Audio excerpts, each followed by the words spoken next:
Severe Atlantic storms batter the British coast and English Channel every winter, and the winter of 2002 is no exception. On February the 2nd, the general cargo vessel KODIMA suffers an engine breakdown in bad weather conditions close to the coast. The vessel needs assistance. Luckily, a Weissmuller tug is close by. This is the story of the KODIMA's salvage.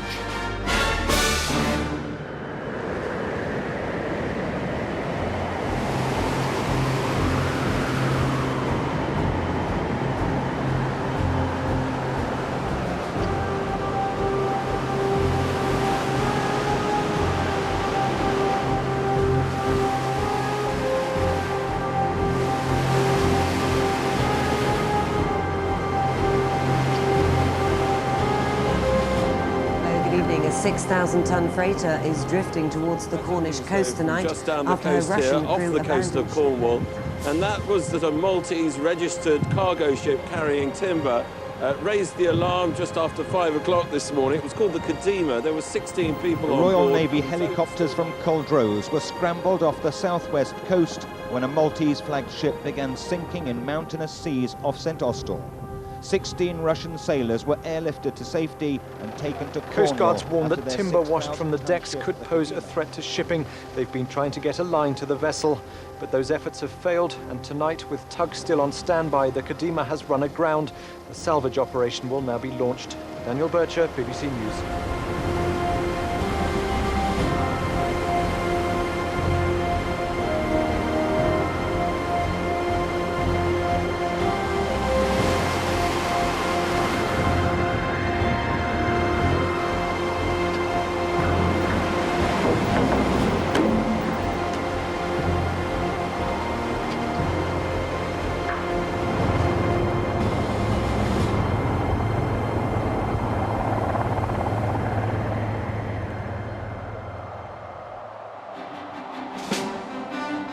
The salvage operation of the grounded vessel is handed over to Weissmuller Salvage, a part of Svitzer Weissmuller. At the Weissmuller Salvage Center in IJmuiden, in the Netherlands, preparations begin immediately. A Weissmuller salvage team is sent to the site of the casualty. Already, while KODIMA was still adrift, the Lloyd's Open Form 2000 Scopik Incorporated was signed. The Svitzer Weissmuller tug Sigun was based near the location of the casualty and was soon behind the vessel. Every possible attempt was made to connect up to the abandoned ship. However, bad weather and waves up to 7 meters prevented boarding of the KODIMA. Tug Sigun followed the vessel until it finally ran aground near Plymouth in Cornwall. The KODIMA is firmly aground with her stern to the sea. The list decreased to about 30 degrees. Close to the casualty, the tug Sigun is on standby. At first daylight on February the 3rd, the Weissmuller salvage team is airlifted to the casualty for the initial onboard inspection. However, due to deterioration in the weather situation and the incoming high tide, the crew is not able to board the vessel. Based on the first flyover, the salvage team can report that the engine room seems to be flooded. Holds 3 and 4 are flooded. Water is running over the portside deck. The situation is reported to the UK Secretary of State representative and his team members. First priority is given to inspect the conditions of the vessel and to prevent any oil pollution.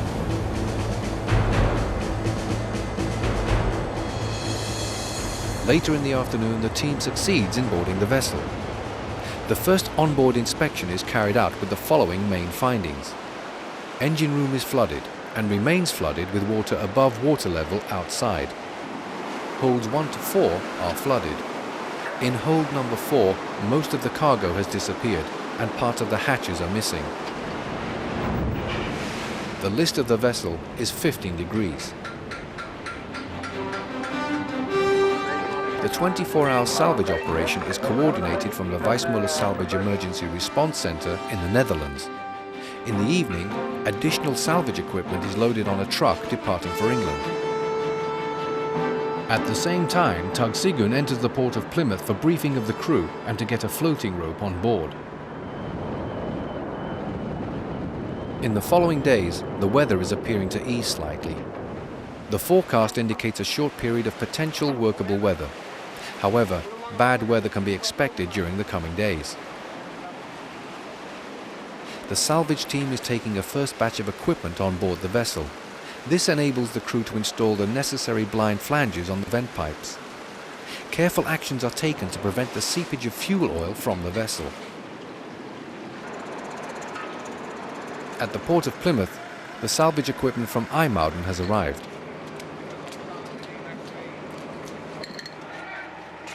After inspection, it is transferred onto the site of the casualty.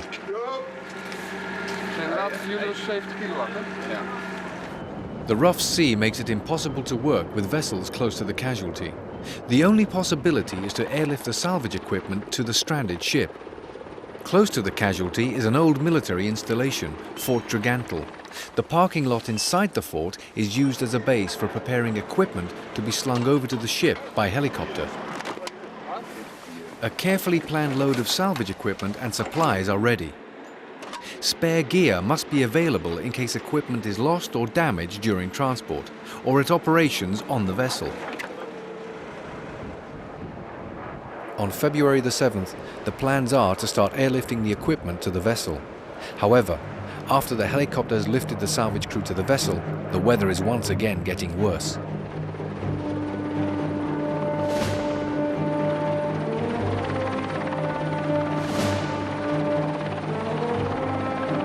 The helicopter is forced to land at the fort, leaving the salvage crew on the vessel.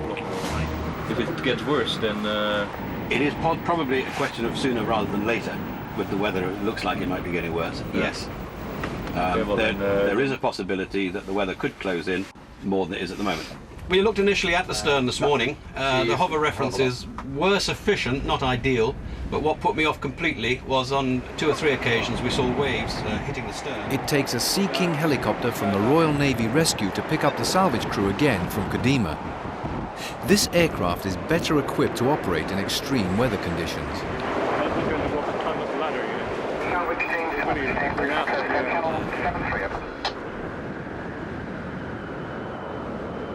The following day's bad weather prevents the helicopter from flying.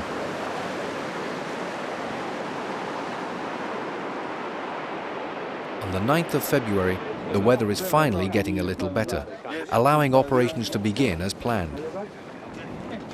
Wat we nu voorgesteld hebben is dus dat we met 4 man gaan. We gaan handwijken en die kijken.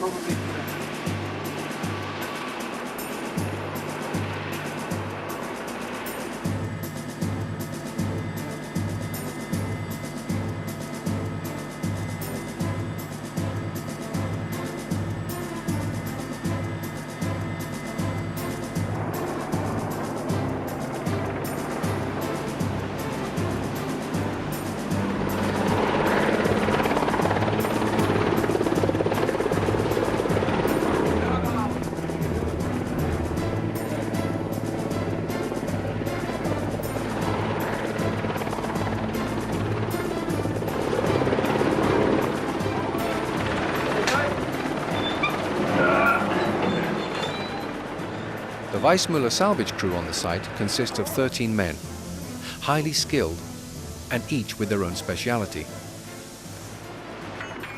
In charge of the operation is a salvage master. A designated salvage officer handles the contact with the local authorities and with the owners of the ship. It is indicated that the vessel is to be delivered to the harbour of Falmouth, about 40 miles southwest of the grounding position.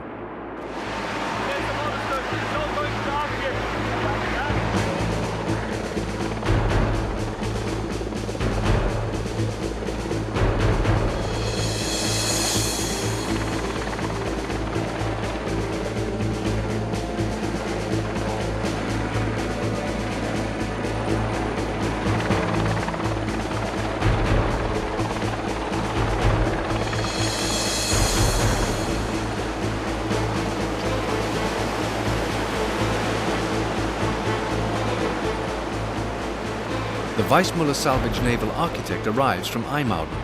Further investigations have to be carried out in order to prepare the plan for refloating of the vessel. The content of the fuel tanks is checked. Water came in through ventilation pipes damaged by the strong sea. Inspection of water and oil levels in fuel tanks is done by lowering down a measuring tape and applying chemicals. The engine room is inspected and pump positions are planned. Water mixed with oil makes the floor and plating extremely slippery. The 20% list of the ship adds to the problems of moving around.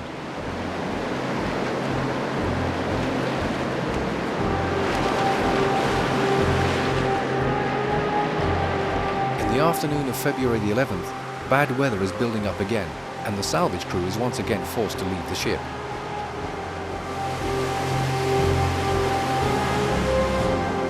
The next day, the stranded vessel almost disappears in the strong wind and rain.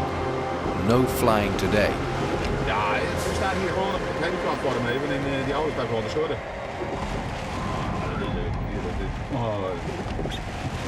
Rechte regen heb je hier.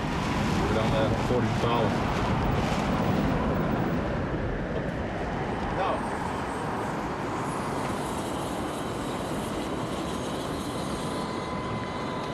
The massive hydraulic pumps have arrived and the crew is moving them to the parking lot. These pumps also have to be airlifted to the vessel.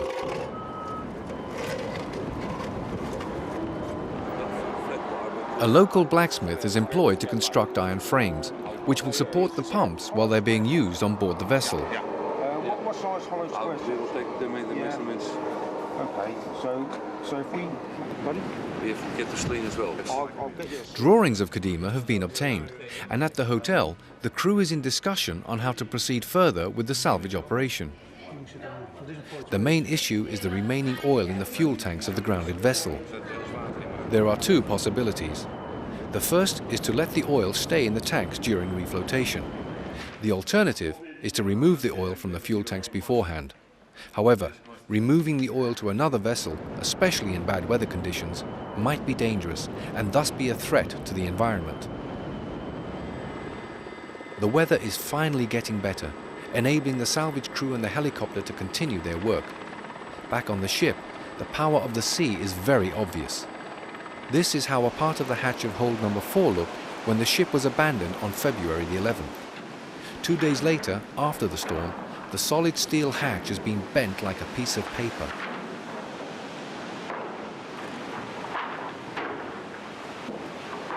Timber is cleared from the deck in order to make the working area more accessible. On the beaches are loads of timber originating from the vessel.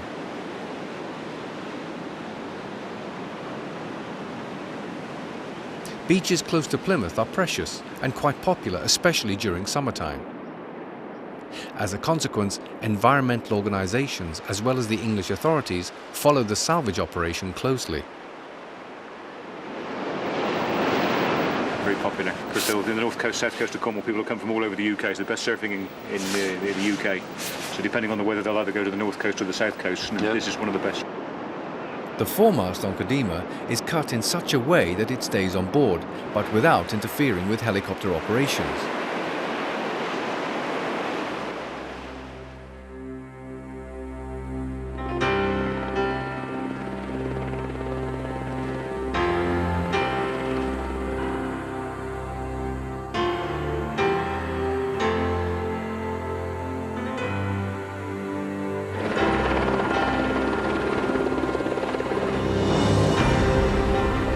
The helicopter is capable of lifting 2.5 tons.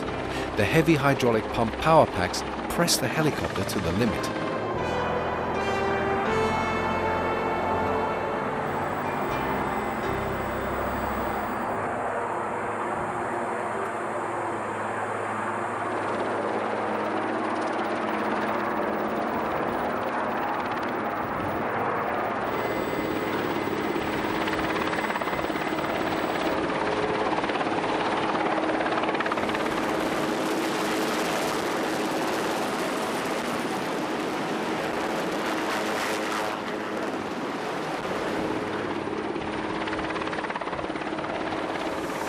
The salvage team is making arrangements to establish power on the ship by means of generators.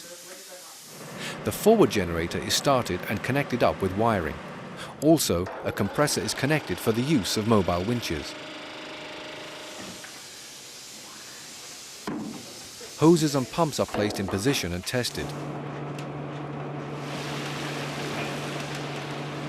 Small pumps have emptied the upper part of the engine room, and larger pumps are lowered further down into the engine room.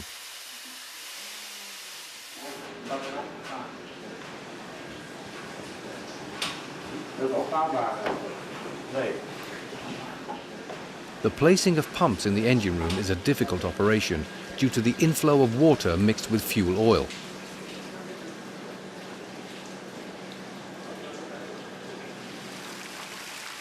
Pumps of hold number 1 are already operating and emptying the hold.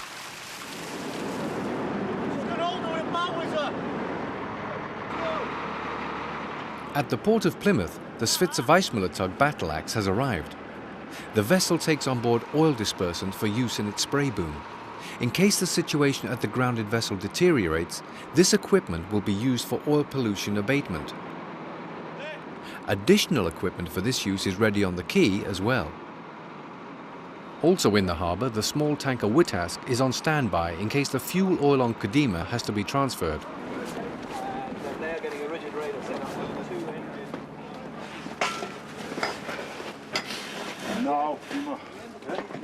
Back on Fort Tregantle, the blacksmith's custom-made iron frames are ready. Right, what you're going to have to do is get that frame with these in the water, in the holes. Yes. Get the frame so with the tagline so they can turn it. So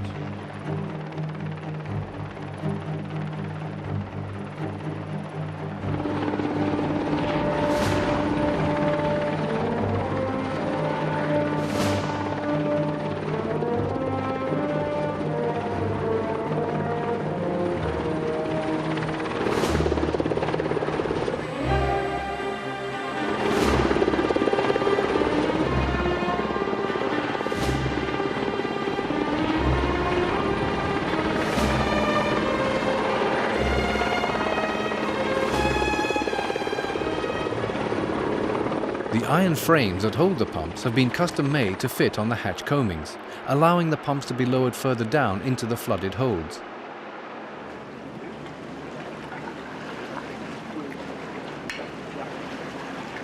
The pumps are connected to the hydraulic power packs and tested. The scene is now set for the oncoming operation.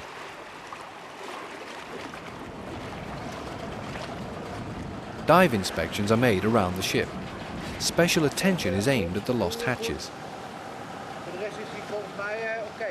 The sea is now rather calm, allowing tug Sigun to come in close to KODIMA for transfer of personnel and equipment. On the evening of February the 15th, a part of the salvage team departs with the tug, leaving a skeleton team overnight on KODIMA.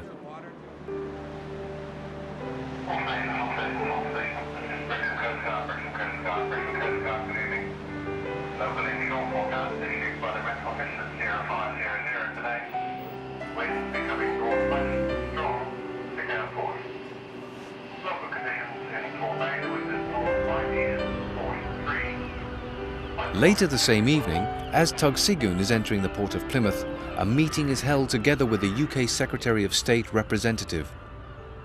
A Weissmuller salvage officer is informing the authorities about the final procedures of the salvage operation. The plan is to refloat the KODIMA tomorrow. It is decided to refloat the vessel with the fuel oil remaining inside the ship. During those dive inspections, it was determined or it was possible to find 2 of the hatches. So we found 2 of the hatches.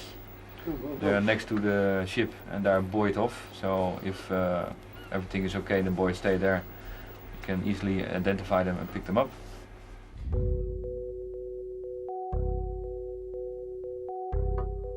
At the hotel, the naval architect is making the last calculations to trim the oncoming operation.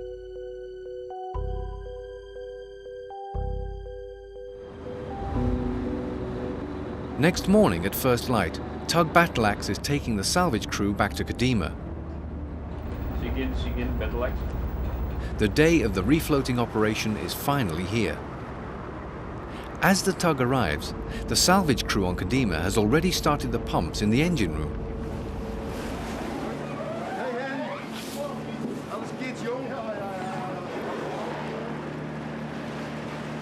The tug Sigun is connected at the stern of the casualty.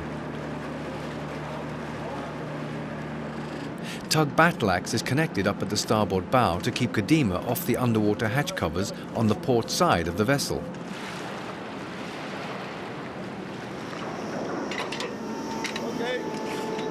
The refloating operation is coordinated closely with the tide and the weather forecast. The main pumps are activated at 10:30 in the morning. The basic principle of the plan is to refloat KODIMA by recreating its buoyancy. The holds and engine room of the vessel are flooded. As the tide lowers, the pumps are activated.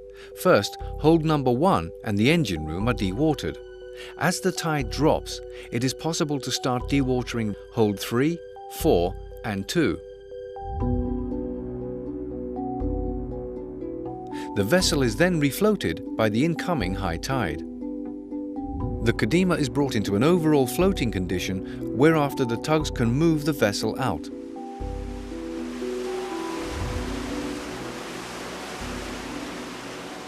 The operation thus is not one with refloating by pulling force, but one in which the vessel is moved only when the ship is floating in a stable condition.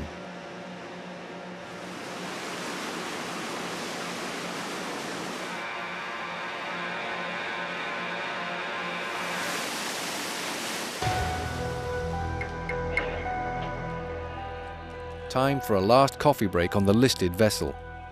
The salvage crew is awaiting the tide to complete their job. Soon it will show if the preparations and calculations have been done right. For now, all they can do is to wait.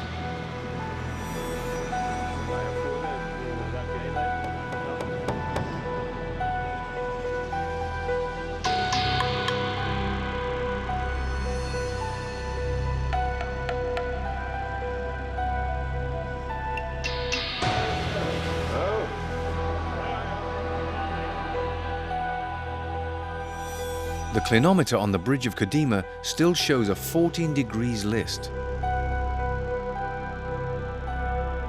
Slowly, very slowly, the vessel starts moving. The salvage master orders tug Sigun to pull with 40% of its power.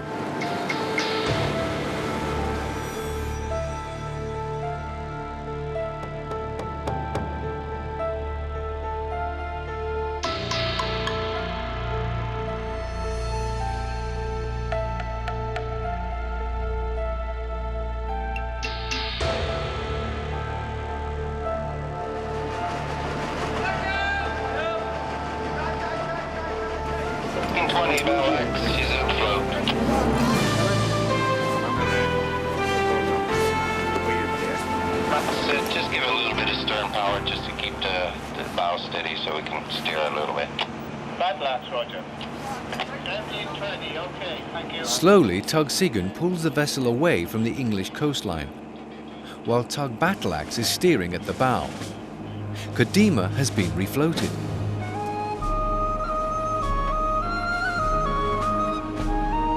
Power is established on the bridge of KODIMA by the generators that were brought in earlier. The vessel is prepared for her night voyage towards the port of Falmouth.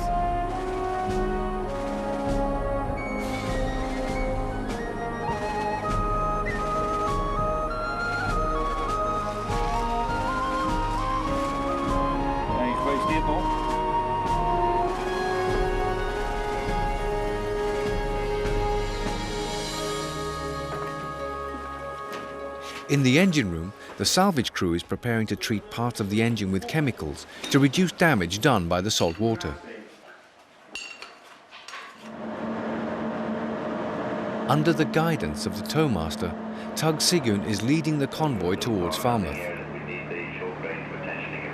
Tug Battleaxe at the stern is also acting as a pollution response vessel with the necessary equipment on board.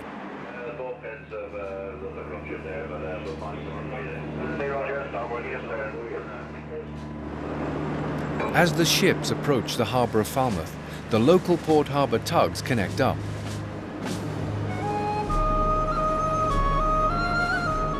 KODIMA is redelivered to her owners. Yet another Weissmuller salvage operation has been completed, successfully.